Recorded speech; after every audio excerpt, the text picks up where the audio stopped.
Wayo mga ka-Lods, it's me, RACENIL. Welcome back sa aking vlog. For today's content, isang continuation ng OPLAN maintenance ni WHITEY. So, muna siya ang part 3 na pinamagatang Kuskos Kadena. So, as a rider po, no, kailangan po nato na i-maintain o limpyo ang ato ang mga kadena, sprocket, engine sprocket, rear sprocket, no, kay isa na siya sa mga component para makadangan ang tuwang motor. So dapat well lubricated ang ato ang mga kadena para mas paprolong na to ang ilang lifespan. And hopefully no, matanggal na ko ang rear wheel, ang iyang rear sprocket sa tuang WHITEY kay medyo mag-isod ko kay wala ko impact wrench. So, unta matanggal na ako pati po lang yung engine sprocket kay behind that engine sprocket sa may engine na niya banda is dagan po dira og mga nagpilit na mga lapok. So, mas maayo kung matanggal tanan pati ang kadena para mas malimpyo na itong tarong. So, mangita kong diskarte para matanggal, no? Ilisod o wala tay impact wrench. So, tara na mga ka-Lods, sabay ko ninyo. So, bago ka na into sa ta.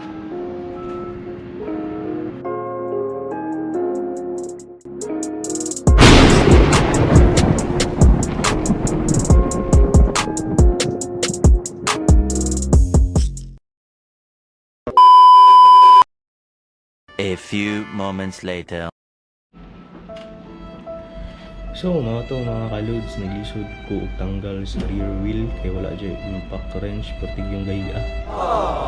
So, mga to ang imuon na lang ani is mag-kuskus na lang sa kadena nga naapa siya sa motor. So, naglisod ko tanggal. Nangita na ko mga diskarte pero wala effect gyapon. So, hayaan na lang nato. So next time na lang if magka-impact wrench na ta. So, tara.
Kaya mga ka-Lods, so managimpyo ang kadena o ang sprocket ni Whitey. So abangan ninyo ang next part, ang part 4 ng OPLAN maintenance ni Whitey.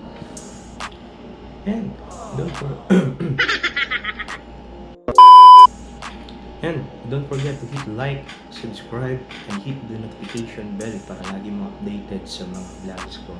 So kita-kits ta next content mga ka-Lods. Babush!